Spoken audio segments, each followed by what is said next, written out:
Hello guys, your welcome to my channel Tiwari dot agri Gyan. आज मैं फिर से एक नया वीडियो नए टॉपिक के साथ लेकर आया हूँ। ये टॉपिक सॉइल साइंस और सॉइल एंड वाटर कंजर्वेशन का बहुत ही इम्पोर्टेंट टॉपिक है। तो चलिए अपने टॉपिक की ओर चलते हैं।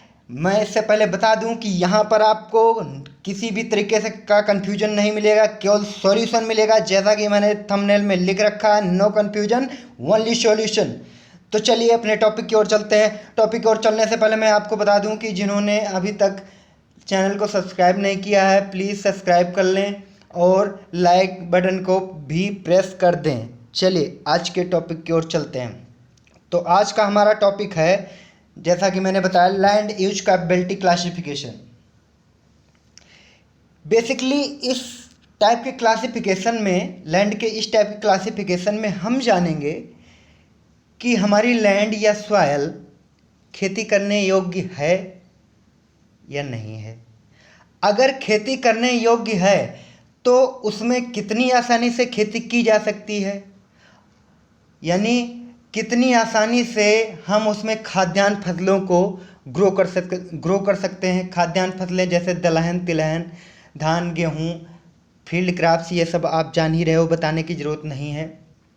तो हम खाद्यान्न फसलों को कितनी आसानी से ग्रो कर सकते हैं, और यदि सॉइल या लैंड खेती करने के योग्य है लेकिन उसमें कुछ आपको प्रॉब्लम फेस करना पड़ रहा है, जैसे कि ड्रेनेज प्रॉब्लम आ रही है, आपकी सॉइल सैलाइन है, एल्कलाइन है, ऊसर है थोड़ा, या सॉइल फर्टिलिटी स्टेटस अनइवन है, समान नहीं है, या आपका जो है सॉइल सरफेस समतल नहीं है, जो मृदा है वो समतल नहीं है। इस तरीके की लिमिटेशंस आ रही हैं या बाधा आ रही हैं। खेती करने योग्य भूमि होते हुए भी आप उसमें खेती सही तरीके से नहीं कर पा रहे हैं, केवल एक क्रॉप या दो क्रॉप एक साल में ले पाते हैं, खरीफ, रबी या जायद, इन तीनों में से एक क्रॉप। इस तरह की एक समस्या आती हैं। दूसरा हम ये जानेंगे कि जब हमारी सॉइल खेती करने के योग्य नहीं है, लैंड खेती करने योग्य नहीं है, तो किस योग्य है। उसमें हम ये जानेंगे कि क्या वो फॉरेस्ट्री और ग्रेजिंग के योग्य है। फॉरेस्ट्री मतलब जो फॉरेस्ट क्रॉप होती हैं, वानिकी क्रॉप, उनको जो है उगाने के योग्य है। जब खाद्यान्न क्रॉप नहीं ग्रो किया जा सकता तो क्या उसमें हम फॉरेस्ट्री ग्रो कर सकते हैं। ग्रेजिंग यानी चारागाह के लिए, उसमें चारागाह के लिए उस लैंड को यूज कर सकते हैं। तो बेसिकली ये क्लासिफिकेशन, इसी के बारे में ये रहा थोड़ा बहुत ओवरव्यू। तो क्लासिफिकेशन करने से पहले कुछ टेक्निकल टर्म है, इसको मैं आपको समझा दूं। जैसे पहला है अरेबल लैंड। अरेबल लैंड क्या होता है, जैसे कि मैंने लिख रखा, in which the food grains crop can be grown, यानी ऐसी लैंड जिसमें फूड ग्रेन क्रॉप्स यानी जो खाद्यान्न फसलें हैं हमारी, दलहन, तिलहन, इन सबको हम ग्रो कर सकते हैं।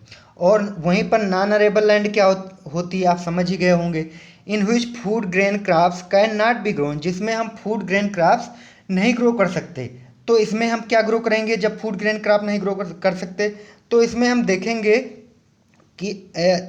नॉन अरेबल लैंड में ये पढ़ेंगे, यूज्ड फॉर पास्चर यानी चारागाह, growing of grasses and forestry, यानी फॉरेस्ट्री के लिए या ग्रास ग्रो करने के लिए, या जो है पास्चर चारागाह के लिए यूज में लाई जाएगी। जिस हिसाब से उसकी कैपेबिलिटी होगी, जिस हिसाब से उसका पोटेंशियल होगा, उस हिसाब से हम लैंड को यूज में लाएंगे, उस हिसाब से उसका क्लासिफिकेशन करेंगे। आइए देखते हैं अगला टर्म, लैंड कैपेबिलिटी क्या होता है। लैंड कैपेबिलिटी जैसा कि लिखा है, suitability of land to grow crops, मतलब कोई क्रॉप ग्रो करने के लिए लैंड कितनी सुटेबल है, उस सुटेबिलिटी के हिसाब से हम क्रॉप चूज करेंगे कि इसमें कौन सी क्रॉप जो है ग्रो की जाए।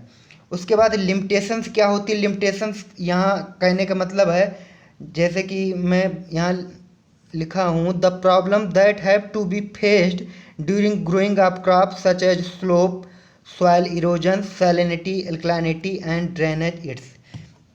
तो लिमिटेशंस उसे कहते हैं कि जब हम अपनी क्रॉप को ग्रो कर रहे होते हैं, फूड ग्रेन क्रॉप को, और हमारी सॉइल खेती करने के योग्य है, लेकिन उसमें कुछ लिमिटेशंस आती हैं, बाधाएं कुछ आती हैं। जैसे उसमें सॉइल इरोजन होता है, या वाटर इरोजन हो, या विंड इरोजन हो, कोई किसी भी टाइप का इरोजन हो, या जो है स्लोप के बारे में भी जो है हो सकता है वेरिएशन। जैसे आपका जो है सॉइल सरफेस समतल है या नहीं है, समतल नहीं है, तब भी वहाँ पे ड्रेनेज सही से नहीं हो पाता है।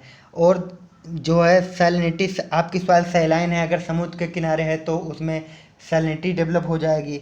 तो आपकी सॉइल सैलाइन है जो है, इसलिए जो है बहुत लिमिटेड क्रॉप ग्रो कर सकते हैं, यानी कोई एक क्रॉप जो साल्ट टोलरेंट क्रॉप है वही केवल ग्रो कर सकते हैं। एल्कलिनिटी, ऊसर सॉइल है तो जो ऊसर सॉइल रेजिस्टेंट फसलें हैं, जो सहनशील फसलें हैं वो ग्रो करेंगे। ड्रेनेज प्रॉब्लम है, मान लीजिए आपकी ये सॉइल जो है कहीं नहर के किनारे है जहाँ पे जल भराव रहता है, तो वहाँ पर आप केवल एक ही क्रॉप ले पाते हैं, जैसे कि राइस। इस तरीके से जूट भी ले सकते हैं। इस तरीके से लिमिटेशंस का मतलब ये हुआ, जो हम खेती करने के दौरान जो प्रॉब्लम हम फेस करनी पड़ती वो लिमिटेशंस होती हैं। चलिए अब क्लासिफिकेशन की तरफ बढ़ेंगे। तो land use capability classification system को दो टाइप में बांटा गया है, जैसे कि हमने बताया था, एक खेती करने योग्य भूमि, एक खेती ना करने योग्य भूमि। तो जैसे मैंने लिखा है land suitable for cultivation, arable land. इसको अरेबल लैंड भी कहते हैं क्योंकि इसमें खेती की जा सकती है। अरेबल लैंड को खेती करने योग्य भूमि कहते हैं। हिंदी में अरेबल लैंड का मतलब होता है खेती करने योग्य भूमि। लैंड सुटेबल फॉर कल्टीवेशन यानी ऐसी लैंड जो कल्टीवेशन के लिए उपयुक्त है। तो ये हुआ। दूसरा आगे देखेंगे सब। चलिए पहले ये पढ़ लेते हैं। On the basis of capability, capability जैसे हमने पहले बता दिया। Limitations, the land are divided into 8 class. 8 भाग में लैंड को डिवाइड किया गया है कैपेबिलिटी और लिमिटेशन के आधार पर। और ये 8 क्लास जो है रोमन न्यूमेरल्स में है। जैसे कि क्लास फर्स्ट जो रोमन अंक होता है, class first second Roman number में डिवाइड किया है। किसके द्वारा डिवाइड किया गया है? यूएस सॉयल कंजर्वेशन सर्विस, यानी United state soil conservation service. ये मृदा संरक्षण की में जो है सेवा करने वाला एक ऑर्गेनाइजेशन है, इसने डिवाइड किया है। तो आइए देखते हैं कि लैंड सुटेबल फॉर कल्टीवेशन क्या है। जैसे कि मैंने बताया है कि ऐसी जो लैंड होती हैं या सॉइल होती हैं ये खेती करने योग्य होती हैं। अब इसमें भी जो है क्लास फर्स्ट से, फर्स्ट 4 क्लास से क्लास, सॉरी हाँ ओके, कुछ टेक्निकल प्रॉब्लम थी। तो चलिए इसमें जो है क्लास फर्स्ट से, ये रोमन नंबर है, जैसे कि मैंने बताया कि रोमन नंबर में बताया है, ये डिवाइड की गई land class first land, class second land, class third land, इस टाइप से 8 टाइप में डिवाइड की गई। तो लैंड सुटेबल फॉर कल्टीवेशन यानी खेती करने योग्य जो भूमि है वो क्लास फर्स्ट से और 4 तक है। लेकिन इसमें और एक पॉइंट जोड़ा जा रहा है, कहा जा रहा है but for regular cultivation only first 3 classes are suitable for growing of crops. यानी अगर हम रेगुलर कल्टीवेशन करना चाहते हैं, रेगुलर कल्टीवेशन कहने का यहाँ मतलब है कि साल के मतलब जो 3 सीजन होते हैं, खरीफ रबी जायद, तीनों अगर फसल लेना चाहते हैं तो केवल first 3 classes, class first, class second, class 3 जो है उपयुक्त है। क्लास 4th जो है वो अकेजनल कल्टीवेशन, कहने का मतलब अकेजनल मतलब कि जो तीनों सीजन में से कोई एक क्रॉप आप ले सकते हैं। जैसे मैंने बताया कि अगर ड्रेनेज प्रॉब्लम हो जाती है, नहर किनारे ज़मीन है, नदी किनारे या कहीं ज़मीन है, तो आप उसमें केवल जब जल भराव हो जाता है तो राइस या जूट क्रॉप ग्रो कर सकते हैं, और क्रॉप आप नहीं ले पाते हैं जल भराव के कारण। तो फर्स्ट 3 क्लासेस जो है रेगुलर कल्टीवेशन आप कर सकते हैं उसमें तीनों सीजन में, लेकिन जो अगला क्लास है उसमें केवल अकेजनल कल्टीवेशन कर सकते हैं। तो चलिए अगली स्लाइड की ओर चलते हैं। दूसरा है land not suitable for cultivation, जिसे नॉन अरेबल लैंड भी कहते हैं। नॉन अरेबल लैंड मतलब खेती करने के लिए योग्य भूमि नहीं है, और land not suitable for cultivation, cultivation के उपयुक्त भूमि नहीं है। इस टाइप में जो है क्लास 5th से क्लास 8 तक रखा गया है, जो है क्लास 5 सॉइल से और क्लास 8 तक रखा गया है। ऐसी जो है लैंड, जैसे मैंने बताया था कि ये जब सुटेबल नहीं है, फूड ग्रेन ग्रो करने के लिए सुटेबल नहीं है, तो ये किसके लिए सुटेबल है? Used for growing grasses. ये ग्रासेस करने के लिए, ग्रासेस ग्रो करने के लिए सुटेबल है, फॉरेस्ट्री ग्रो करने के लिए सुटेबल है, और वाइल्ड लाइफ यानी जो वाइल्ड लाइफ होते हैं, जो जंगली जानवर, पेड़ पक्षी ये सब होते हैं, अरे सॉरी, वो जो एनिमल्स होते हैं छोटे मोटे, इंसेक्ट हो गए या कोई बड़े एनिमल्स हुए, इनके लिए, जंगली जानवरों के लिए बेसिकली कहा जाए, not suitable for growing up food grain crops. ये फूड ग्रेन क्रॉप जो खाद्यान्नी फसलें होती हैं जैसे धान गेहूँ, इनके लिए उगाने के लिए जो है उपयुक्त नहीं होती, क्योंकि इसमें स्लोप बहुत ज़्यादा होता है। ये जो है रॉकी सॉइल होती हैं, यानी कंकरीली पथरीली ज़मीन होती हैं, इसमें फूड ग्रेन क्रॉप नहीं। फॉरेस्ट्री और ग्रासेस इस टाइप की जो है हम इंटरप्राइजेज जो है ग्रो कर सकते हैं, और वाइल्ड लाइफ इसमें हैबिटेट अपना निवास स्थान बनाते हैं। तो जब खेती करने योग्य भूमि नहीं रहती उसे कहते हैं नॉन अरेबल लैंड। इसमें क्लास 5 से 8 तक रखा गया है। ये ग्रासेस, फॉरेस्ट्री और वाइल्ड लाइफ के लिए यूज होती हैं, ये फूड ग्रेन के लिए उपयुक्त नहीं है। ये पॉइंट इतना बहुत ज़रूरी था। तो चलिए नेक्स्ट स्लाइड की ओर बढ़ते हैं। तो आते हैं अपने क्लास फर्स्ट में। तो क्लास फर्स्ट की जो लैंड है उसको ग्रीन कलर से रिप्रेजेंट किया जाता है। एक तरीके से ग्रीन कलर समझ लीजिए, ये आपको याद रखना है, बहुत पूछा जाता है। ये इसका उपनाम है, क्लास फर्स्ट जो लैंड है उसका उपनाम है, एक तरीके से सब नेम है उसका। तो इसे ग्रीन कलर से रिप्रेजेंट करते हैं। ये प्रोडक्टिव लैंड होती है, इसमें कोई लिमिटेशंस नहीं होती, यानी कोई भी प्रॉब्लम नहीं होती हैं। ड्रेनेज सैलिनिटी, ये बेस्ट सॉइल होती है, बेस्ट लैंड होती है। Good for intensive crop cultivation. Intensive crop cultivation जैसा कि मैंने बताया कि तीनों सीजन में आप फसल ले सकते हैं, खरीफ, रबी, जायद। और अगला पॉइंट है needs only crop management practice. Crop management practice जैसे लिखा है such as fertiliser, manure and crop rotation it's to maintain productivity. यानी प्रोडक्टिविटी को मैनेज करने के लिए, कि ताकि प्रोडक्टिविटी बनी रहे, आपका जो है क्रॉप और ज़्यादा प्रोडक्शन दे, इसलिए हमें फर्टिलाइज़र देना पड़ता है, मैन्योर दे दो, और क्रॉप रोटेशन करना ज़रूरी है। और इसमें स्लोप नेग्लिजिबल होता है, केवल नाम मात्र होता है, कभी कभी होता है 0 से 1% तक देखा गया है। सॉइल कंडीशन वेरी गुड होती है। इस क्लास फर्स्ट का जो है लैंड का बेस्ट एग्जांपल है एलुवियल सॉइल। ये इतने पॉइंट बहुत इंपॉर्टेंट है, मैंने यहाँ पर बिल्कुल जो है आइडेंटिफाई करके हर कई बुक से जो है पॉइंट रखे हैं। तो चलिए, ये क्लास फर्स्ट लैंड है। अब क्लास सेकंड जो है लैंड की तरफ चलते हैं।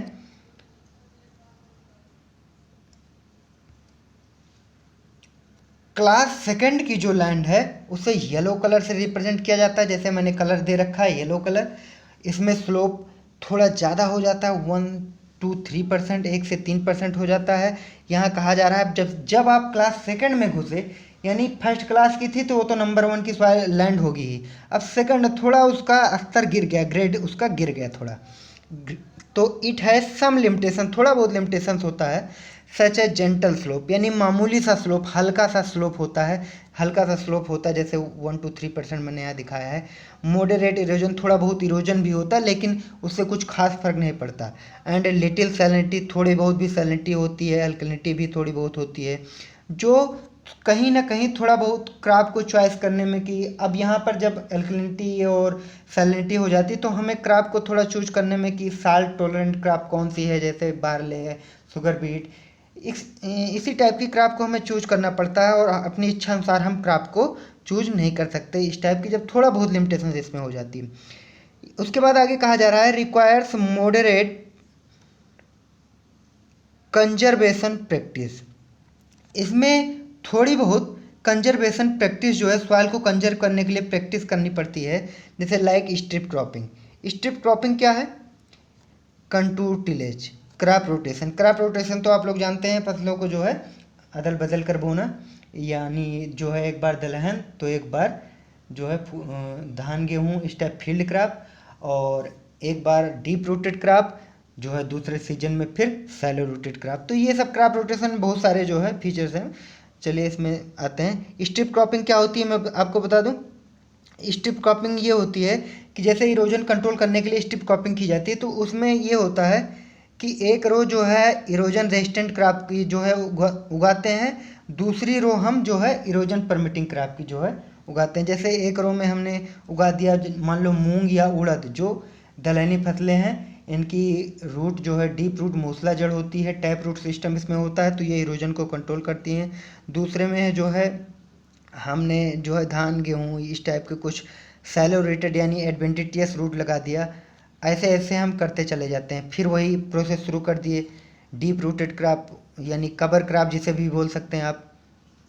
फिर उसके बाद सैलो रूटेड क्रॉप। इस तरीके से रो में ग्रो करते चले गए, स्ट्रिप करके क्यारी बनाते हुए अल्टरनेट जो है तरीके से। एक बार जो है कवर क्रॉप यानी टैब रूट सिस्टम वाली क्रॉप, और एक बार जो है जो एडवेंटिटियस यानी जो अपस्थानिक जड़ें होती जिनकी जड़ें ज़्यादा गहराई तक नहीं जाती उसको, फिर उसके बाद वही सिस्टम डीप रूटेड, फिर जो है सैलो रूटेड, अल्टरनेट करके ऐसे ग्रो करते हैं स्ट्रिप क्रॉपिंग में। कंटूर टिलेज क्या है? कंटूर टिलेज ये होता है कि जैसे ये आपकी सॉइल है और सॉइल का जो है स्लोप इस डायरेक्शन में है, तो आप जो है उसमें क्रॉप की जो रो लगाएंगे या जुताई करेंगे इस तरीके से करेंगे। जुताई इस दिशा में करेंगे जिस दिशा में बता रहा हूँ, स्लोप इस दिशा में है जैसे कि मैंने बताया, तो जुताई इस दिशा में करेंगे, क्रॉप भी इसी रो में ग्रो करेंगे ताकि जो है वाटर वेलोसिटी यानी जब वाटर मूवमेंट करे, रन अप करे, तो ये जो क्रॉप की रो है इन्हें रोक ले। तो ये होती कंटूर टिलेज। कंटूर शब्द का मतलब होता है कि कंटूर एक ऐसी इमेजिनरी लाइन है जो स्लोप के क्रॉस यानी स्लोप जिस दिशा में उस दिशा में ना खींचकर उसके जो है परपेंडिकुलर खींचा जाता है, यानी अक्रॉस दी स्लोप। तो ये तो कंटूर टिलेज हो गया। अब इसमें सॉइल कंडीशन इसकी गुड होती है। क्लास फर्स्ट में वेरी गुड थी, सेकंड होते हुए गुड पे आ गई। एग्जाम्पल इसका है रेड एंड ब्लैक सॉइल, रट लेना। चलिए नेक्स्ट स्लाइड की ओर बढ़ते हैं। क्लास थर्ड की जो लैंड है उसे पिंक कलर से रिप्रेजेंट किया जाता है और इसमें स्लोप अब थोड़ा सा बढ़ जाता है, 3 to 5% हो जाता है। सॉइल कंडीशन मॉडरेटली गुड हो जाती है, यानी अब ना वेरी गुड रहती है ना गुड रहती है, अब आ जाती है मॉडरेटली गुड पे। यहाँ पे सीवियर लिमिटेशंस होते हैं। क्रॉप अगर ग्रो करना है, फूड ग्रेन क्रॉप अगर ग्रो करना है पूरे साल, तो हमें सीवियर लिमिटेशन फॉलो करना पड़ता है, जैसे कि स्टीप स्लोप, बहुत ज़्यादा स्लोप जैसे यहाँ हो गया। हाई सॉइल इरोजन भी, लेस परमेबिलिटी लेस हो जाती है। परमेबिलिटी क्या होती है? Movement of water and air into the soil, उसको कहते हैं सॉइल परमेबिलिटी, यानी जो है वाटर और एयर किसी सॉइल में कितना मूव कर रहा है। अगर सॉइल स्ट्रक्चर सही है तो वाटर का मूवमेंट और एयर का मूवमेंट अच्छा होगा, नहीं तो नहीं होगा। पुअर फर्टिलिटी स्टेटस होता है। Requires special conservation measures. Special conservation measures का मतलब हो गया such as terracing and bunding. ये हिली एरियाज में किए जाते हैं। मैं आपको बता दूं टेरेसिंग और बंडिंग, जहाँ पे स्लोप ज़्यादा होते हैं यहाँ भी स्लोप ज़्यादा धीरे धीरे हो रहा है, तो टेरेसिंग एंड बंडिंग इस टाइप की जो है टेक्टिक अपनानी पड़ती है। तो ये सुटेबल फॉर एली क्रॉपिंग और agro horticulture crop. Alley cropping और एग्रो हार्टिकल्चर क्रॉप क्या होता है? एली क्रॉपिंग ये होती है जैसे आप ये एक रो जो है, 2 रो ये मैंगो पेड़ की लगाए 10-10 मीटर पे, और बीच में आप सोच रहे हैं कि 10 मीटर ये खाली ज़मीन पड़ी है, इसमें हम कोई क्रॉप ग्रो कर लें, तो इसी को कहते हैं, जो इन दोनों के बीच में पैसेज बचा है, थोड़ा सा रास्ता बचा है, उसी में जो है क्रॉप ग्रो करने की प्रक्रिया को क्या कहते हैं? क्रॉपिंग मेथड को कहते हैं एली क्रॉपिंग। और एग्रो हार्टिकल्चरल क्रॉप भी होती है, बीच में एग्रीकल्चरल क्रॉप ग्रो कर रहे हैं और इधर जो है हार्टिकल्चरल यानी मैंगो ग्रो कर रहे हैं, तो एग्री हार्टिकल्चरल क्रॉप भी इसे कहा जा सकता है। क्रॉपिंग भी एग्री हॉर्टिकल्चरल क्रॉपिंग। इसका एग्जांपल है shallow red soil, slightly saline और ब्लैक सॉइल। चलिए ये क्लास थर्ड हो गई। अब चलते हैं फोर्थ पे। फोर्थ क्लास की लैंड को ब्लू कलर से रिप्रेजेंट किया जाता है। इसमें स्लोप धीरे धीरे बढ़ जाता है, अब 5 से 8% हो गया है। सॉइल कंडीशन इसकी पुअर हो गई है, मतलब उतनी अब अच्छी नहीं रही, मॉडरेटली गुड भी नहीं रही। किस लिए पुअर हो गई है? Growing for food grain crop. Food grain crop अगर ग्रो करने के पॉइंट ऑफ व्यू से देखें तो पुअर है, इसमें इम्पॉसिबल होता है थोड़ा सा, बहुत ज़्यादा लिमिटेशंस होती है, very severe limitation of choice of crop. आपको जो है डायलेमा यानी कन्फ्यूजन में चले जाते हैं कि कौन सी जो है क्रॉप इसमें चूज करें ग्रो करने के लिए, तो ऐसी स्थिति आ जाती है क्लास फोर्थ की लैंड में। और ये मोस्टली यूज्ड फॉर पास्चर, ये ज़्यादातर जो है पास्चर के लिए यूज की जाती है। Requires engineering method of soil conservation, example इसका है सैलाइन सॉइल, अल्कलाइन सॉइल। तो ये तो सॉइल का example. Engineering method soil conservation का क्या होता है, जैसा कि मैंने क्लास 3rd में बताया था कि उसमें भी टेरेसिंग और बंडिंग करते हैं। तो इंजीनियरिंग मेथड मतलब सॉइल कंजर्व करने के लिए टेरेसिंग और बंडिंग की जाती है। टेरेसिंग ये होती है, एक प्रक्रिया होती है जो हिली एरियाज में जो स्लोपी लैंड होती है वहाँ पे की जाती है।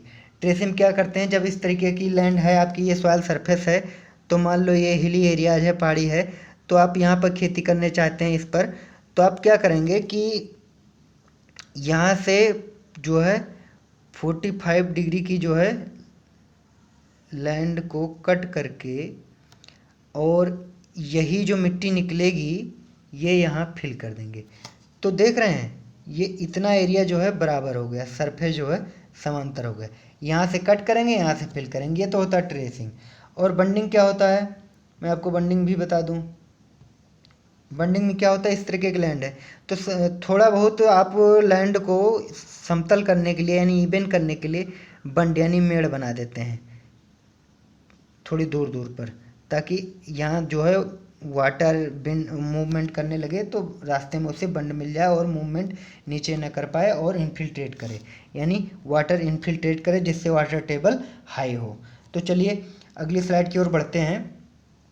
अब अगली स्लाइड में है क्लास 5th।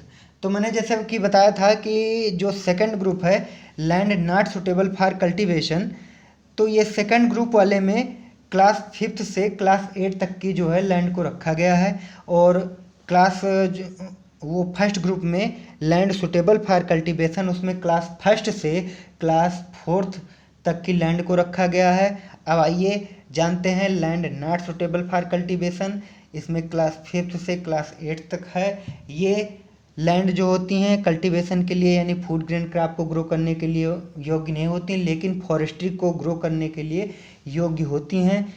तो आइए फॉरेस्ट्री ग्रासेस को ग्रो करने के लिए योग्य होती हैं। तो आइए देखते हैं क्लास 5th के क्या क्या, क्लास 5th लैंड के क्या क्या फीचर्स हैं।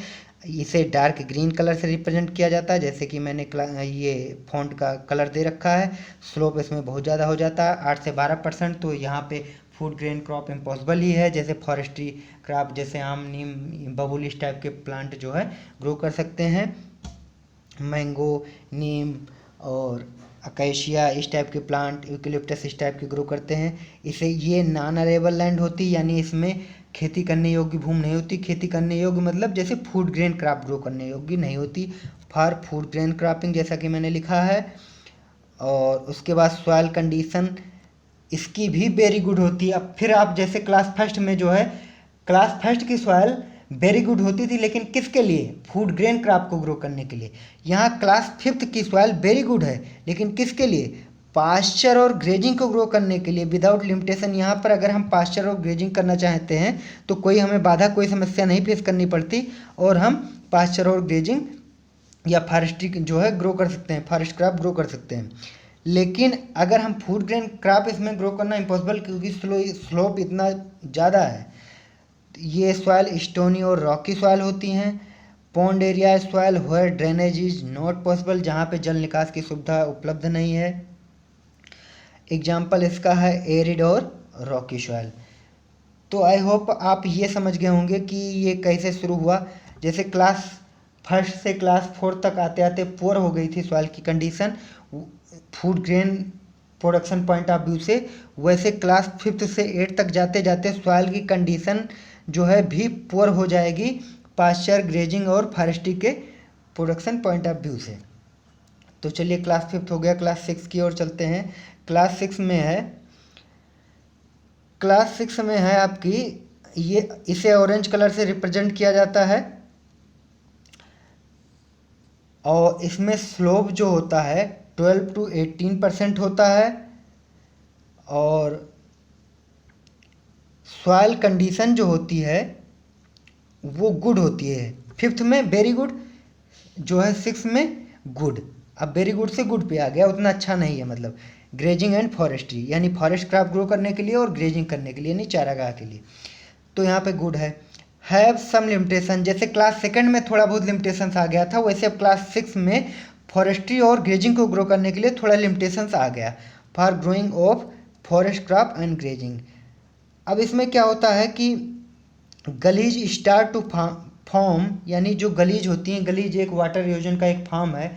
गलीज में क्या होता है कि जो सॉइल इरोजन होता है वो इतना चौड़ा होता है कि इस टाइप की जो है चैनल बन जाती है, इतनी मोटी मोटी, इतनी लंबी लंबी जो है इतनी चौड़ी चैनल बन जाती है और गहरी, जिस टाइप से एक पतली नहर होती है उस टाइप से एक पतली नहर टाइप की जो है चैनल बन जाती है। इतना जो है गलीज, इतना भयंकर जो है वाटर इरोजन होता है।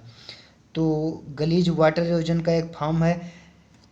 तो चलिए, गलीज स्टार्ट टू फॉर्म, गलीज जो है बनना शुरू हो जाते हैं if management practice is not adopted. अगर हम इसको मैनेज करने के लिए कोई उपाय नहीं करते हैं तो गलीज बनना शुरू हो जाती हैं। इस इतने ज़्यादा स्लोप, क्योंकि स्लोप बहुत ज़्यादा होता है, वाटर वेलोसिटी ज़्यादा हो जाती है, जब रेनफॉल होती है तो लैंडस्लाइड होना स्टार्ट हो जाता है। यहाँ पे भी इंजीनियरिंग मेथड काम करेगा। एग्रीकल्चरल यानी कल्चरल मेथड से हम क्रॉप को जो है मैनेजमेंट नहीं कर सकते। जैसे कि क्लास सेकंड में क्या था कि स्ट्रिप क्रॉपिंग करके यानी कल्चरल मेथड क्रॉप ग्रो करके हम जो है मैनेज कर लेते थे, लेकिन यहाँ पे इंजीनियरिंग मेथड की ज़रूरत है क्योंकि स्लोप बहुत हाई है। तो चलिए अगले क्लास की तरफ चलते हैं। क्लास 7th की ओर चलते हैं। क्लास 7th जो है ये रेड कलर से रिप्रेजेंट किया जाता है। स्लोप इसमें 18 to 25% होता है। हिली एरिया सब लोग जान रहे हैं कि इतना स्लोप हिली एरियाज में ही होगा। सॉइल कंडीशन जो है फेयरली गुड फॉर ग्रेजिंग और फॉरेस्ट्री। अब उतना भी अच्छी नहीं, गुड भी नहीं रहती, फेयरली गुड हो जाती है ग्रेजिंग और फॉरेस्ट्री के पॉइंट ऑफ व्यू से। अब यहाँ पे सीवियर लिमिटेशन यानी गंभीर समस्या हो जाती है, गंभीर प्रॉब्लम जो है फेस करना पड़ता है अगर हम फॉरेस्ट क्रॉप ग्रो करें या ग्रेजिंग ग्रो करें या पास्चर ग्रो करें। गलीज जो है अब वाइड हो चुकी हैं। गलीज अब जो नहर जो चैनल थी वाटर इरोजन की वो अब बहुत ज़्यादा चौड़ी हो चुकी है। अब मैनेजमेंट प्रैक्टिस उसमें नॉर्मल प्रैक्टिस नहीं, स्पेशल प्रैक्टिस काम करेगी। तो चलिए क्लास 7th हो गई। अब क्लास 8th की देखते हैं। क्लास 8th से क्वेश्चन बहुत ज़्यादा उठता है, मैं आपको यहाँ पर बता दूँ। ये क्लास 8th की जो लैंड है उसे पर्पल और वायलेट से रिप्रेजेंट करते हैं। यहाँ पे स्लोप मोर देन 25% होता है। हिली एरियाज आप लोग जान ही रहे हो कि इतना ज़्यादा ढाल हिली एरियाज में ही रहेगा। सॉइल कंडीशन पुअर होती है, यहाँ पे बिल्कुल बहुत ज़्यादा पुअर होती है। Growing of any kind of vegetation is not possible because it is extremely rough land. ये बहुत ही घटिया टाइप की लैंड होती है, रफ लैंड होती है। इसमें किसी भी प्रकार के वेजिटेशन, चाहे वो ग्रासेस हो, फॉरेस्ट्री हो या फूड क्रॉप, किसी भी टाइप का वेजिटेशन पादप उसमें ग्रो करना मुश्किल होता है। ये केवल वाइल्ड लाइफ हैबिटेट के लिए सुटेबल होती हैं, यानी जो जंगली जानवर हैं वो अपने निवास के लिए इसको यूज करते हैं। तो क्लास 8th की जो है लैंड से क्वेश्चन उठते हैं। एक तो ये रेड लेना, पर्पल या वायलेट से रिप्रेजेंट किया जाता है। दूसरा ये पूछा जाता है वाइल्ड लाइफ या हैबिटेट के लिए कौन से क्लास की लैंड सुटेबल होती है, तो क्लास 8th की। तो बस आज यहीं तक। अगले क्लास में जो है हम फिर से एक नया टॉपिक लेकर आएंगे। तब तक के लिए धन्यवाद। Thank you for watching the video. And यहाँ पे अगर आप सॉइल एंड वाटर कंजर्वेशन का और कुछ देखना चाहते हैं, जैसे सॉइल इरोजन कंट्रोल और वाटर इरोजन, विंड इरोजन, तो ये डिस्क्रिप्शन बॉक्स में इसकी लिंक है, आप वहाँ पे जाकर देख सकते हैं। Thank you.